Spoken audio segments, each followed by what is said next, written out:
Hello and welcome to HRC Online CIPD Bitesize. In these videos, we're going to be breaking down the 5 HR01 Employment Relationship Management video. As this is AC 1.1, we make this one free and available for everyone. So I'm going to give you some information with regards to the unit as a whole. So make sure that you watch this one first before you watch any of the others, because we will cover some information on here that probably isn't covered in the others. But this one is free, so you don't have to pay for this, so you may as well jump in. Now, the thing to bear in mind with this unit is this unit examines key approaches to practices and tools to manage and enhance employee relationships, to create better working lives and a significant impact to have on organizational performance. The idea is that you will learn how to develop an understanding of practices aimed to support better working lives, differentiate between employee involvement and participation. You will also learn about conflict and misbehavior, assessing emerging trends in conflict and industrial sanctions, third-party conciliations, mediation and arbitrations, and finally you'll learn about performance, disciplinary grievance matters and how to handle these lawfully.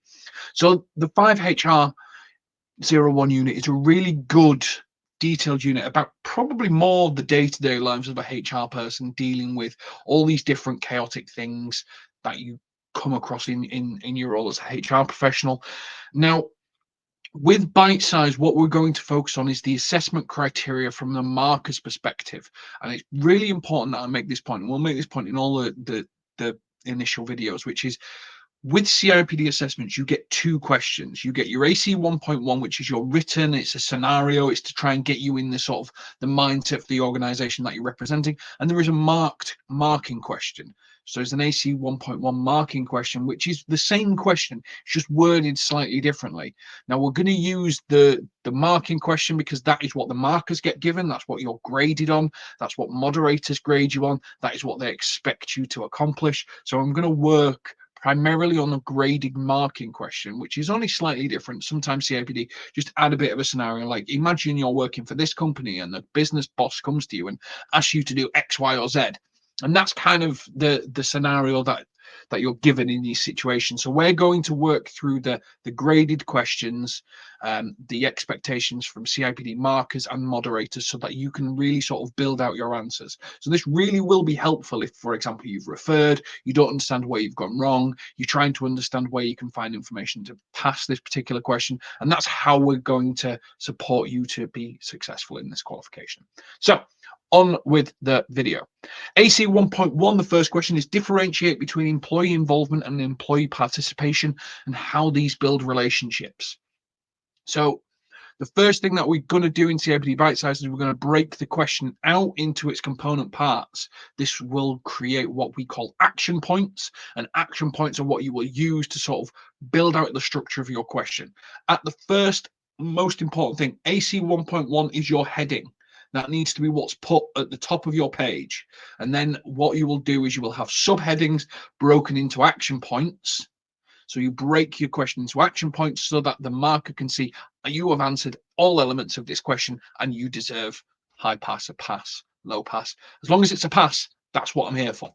So what you've seen here is we've broken it into differentiate between employee involvement and employee participation and how they build relationships. So there are 4 real component parts within this question. First and foremost is addressing the verb. Differentiate, to show or find the differences between things that are compared. So if you're asked to do a comparison between 2 things, the first thing that you're going to need to do is define those things. So action point 1 will be defining employee involvement, defining employee participation. And then I would explain how each of them are different and explain how involvement and participation builds relationships. Now, a really important part when you're doing this is define employee involvement is your subheading, define employee participation is your subheading.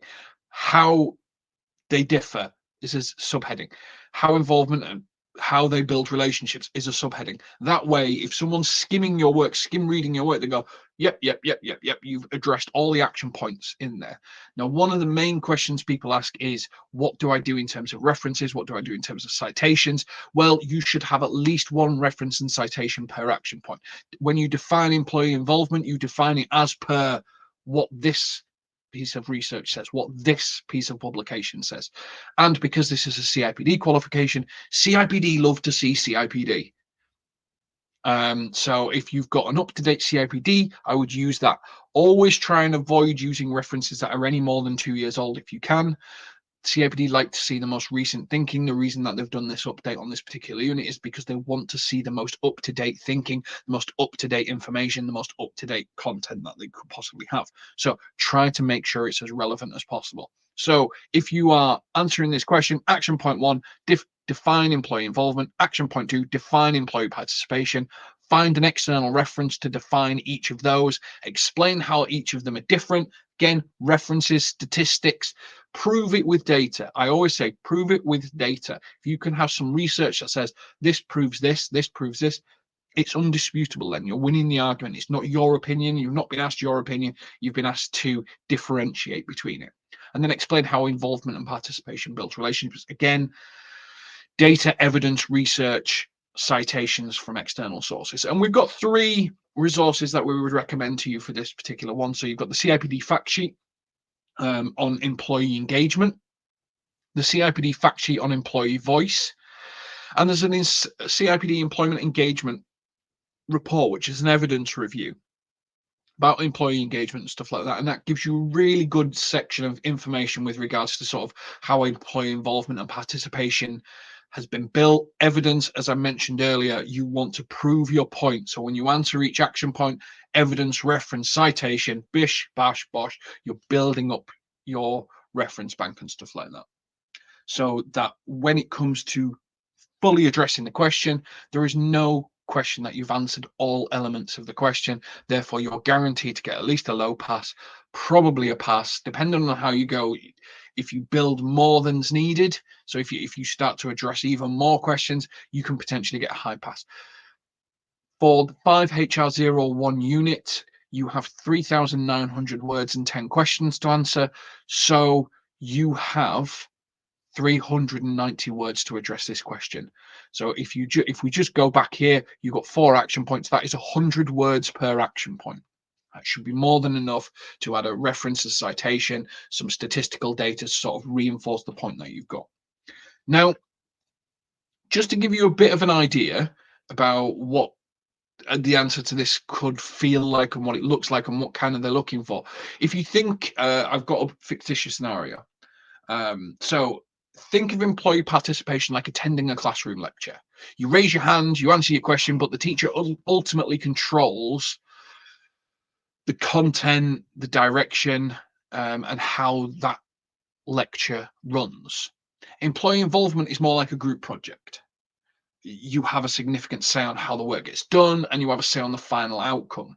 You're all working collaboratively. Everyone has a voice. Everyone has a say. Everyone has a part to play, so to speak.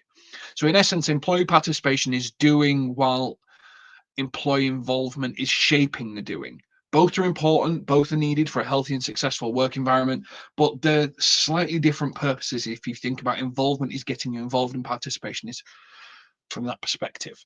So try to bear that in mind when you're thinking about the answer. I think it's always important to try and just understand the elements of the question before you try and do your research and everything. So just to cover this again, if you think of employee participation as attending a lecture, so you're participating in that lecture, you can raise your hand, you can ask questions, but the teacher ultimately controls the content and the direction. Employee involvement is more like a group project where you have a significant say in how the work gets done and the final outcome. Group project, teacher-led element. Hope this helps. Best of luck with AC 1.1. As always, this one is made completely free and available to all learners who are looking to study 5HR01. So absolutely best of luck. Take care.